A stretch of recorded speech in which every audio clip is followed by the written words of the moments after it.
Are we going to have a good race today? Yes, sir! जय हिंद भारतवासियों। Defence India news के show सुप्रभात news में आज हम बात करेंगे देश विदेश की बड़ी खबरों की। रक्षा मंत्रालय ने भारतीय सेना की सभी शाखाओं में महिला अधिकारियों के स्थायी कमीशन को औपचारिक मंजूरी दी।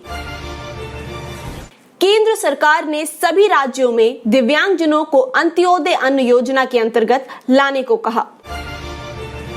भारत को एलएसी की स्थिति में कोई भी एक तरफा बदलाव स्वीकार नहीं। वंदे भारत अभियान के चौथे चरण में 1197 उड़ानें। प्रधानमंत्री श्री नरेंद्र मोदी ने हर घर जल के उद्देश्य के लिए जल जीवन अभियान पर बल दिया। वर्ष 2024 तक प्रत्येक ग्रामीण आवास को पेयजल उपलब्ध कराने का लक्ष्य। निर्वाचन आयोग ने 7 विधानसभा और 1 लोकसभा सीट के उपचुनाव 7 सितंबर तक टाले। कोविड-19 की ताजा अपडेट्स के बारे में बने रहे हमारे साथ, देखते हैं सभी खबरें विस्तार से।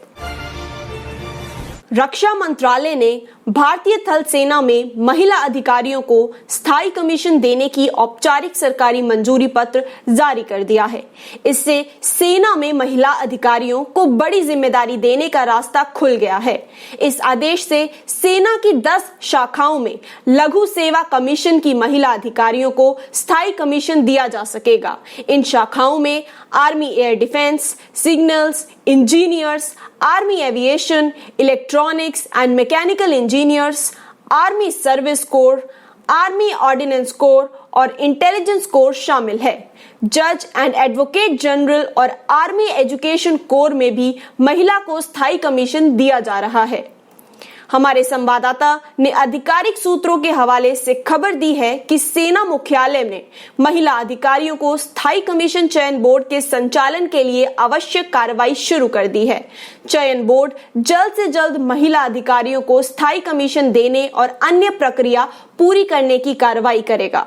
सूचना और प्रसारण मंत्री प्रकाश जावड़ेकर जी ने महिला अधिकारियों को सेना की 10 शाखाओं में स्थायी कमीशन की मंजूरी देने पर सरकार को बधाई दी। एक ट्वीट में उन्होंने कहा कि ये महिलाओं का असली सशक्तिकरण है। दिव्यांगजनों को राशन उपलब्ध कराने के दिल्ली उच्च न्यायालय के आदेश के बाद केंद्र सरकार ने सभी राज्यों से दिव्यांगजनों को अंत्योदय अन्न योजना में शामिल करने को कहा है। दिव्यांगजनों को इस योजना के तहत प्रति माह प्रति परिवार 35 किलोग्राम अनाज मिलेगा। खाद्य और उपभोक्ता मामलों के मंत्री श्री रामविलास पासवान ने ट्वीट में कहा कि योजना में शामिल होने वाले और इनकी प्राथमिकता के बारे में राज्य सरकार फैसला करेगी। श्री पासवान ने कहा कि 2003 में योजना के विस्तार के दौरान यह स्पष्ट रूप से कहा गया था कि इसमें दिव्यांगजन भी शामिल होंगे। उन्होंने राज्य सरकारों को यह सुनिश्चित करने को कहा कि कोई भी दिव्यांगजन इसके लाभ से वंचित नहीं होना चाहिए। श्री पासवान ने राज्यों से यह सुनिश्चित करने को कहा कि दिव्यांगजन को प्रधानमंत्री गरीब कल्याण अन्न योजना और आत्मनिर्भर भारत पैकेज के तहत प्रति व्यक्ति 5 किलोग्राम अनाज भी मिलना चाहिए। इस बीच राष्ट्रीय महासंघ के केंद्र सरकार के इस कदम का स्वागत किया। विदेश मंत्रालय ने आज कहा कि भारत और चीन के सीमाई क्षेत्रों में शांति और सद्भावना का आधार वास्तविक नियंत्रण रेखा एलएसी को सख्ती से मानना और इसका सम्मान करना है। विदेश मंत्रालय ने आज कहा कि भारत और चीन के सीमाई क्षेत्रों में शांति और सद्भावना का आधार वास्तविक नियंत्रण रेखा एलएसी को सख्ती से मानना और इसका सामना करना है। विदेश मंत्रालय ने प्रवक्ता अनुराग श्रीवास्तव ने नई दिल्ली में संवाददाताओं से कहा कि 1983 के बाद से भारत और चीन के बीच किए गए कई समझौते इसकी पुष्टि करते हैं। उन्होंने कहा कि इस साल चीन की सेना का व्यवहार, भारी संख्या में सैनिकों की तैनाती और इसमें बदलाव तथा असंगत और अन्यायपूर्ण दावों में आपसी समझौते को पूरी तरह से खारिज कर दिया है। उन्होंने कहा कि भारत ने यह साफ कर दिया है कि भारत एलएसी को मानने और उसका सम्मान करने के लिए प्रतिबद्ध है तथा देश एलएसी की स्थिति से एक तरफा करने के किसी भी बदलाव को स्वीकार नहीं करेगा। वंदे भारत अभियान के चौथे चरण में अभी तक 1197 उड़ानों का कार्यक्रम बनाया गया है। इनमें 945 अंतर्राष्ट्रीय और 252 फीडर उड़ानें शामिल हैं। इन उड़ानों का संचालन air India, smooth, Indigo, spice jet और गो एयर ने किया है। ये उड़ानें 29 देशों के लिए संचालित की गई हैं।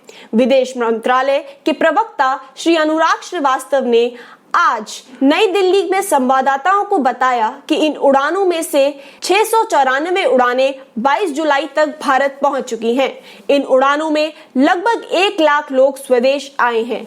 इस चरण के 2 अगस्त तक जारी रहने की संभावना है। उन्होंने कहा कि चरण के अंत तक 80,000 और लोगों को वापस आने की संभावना भी है।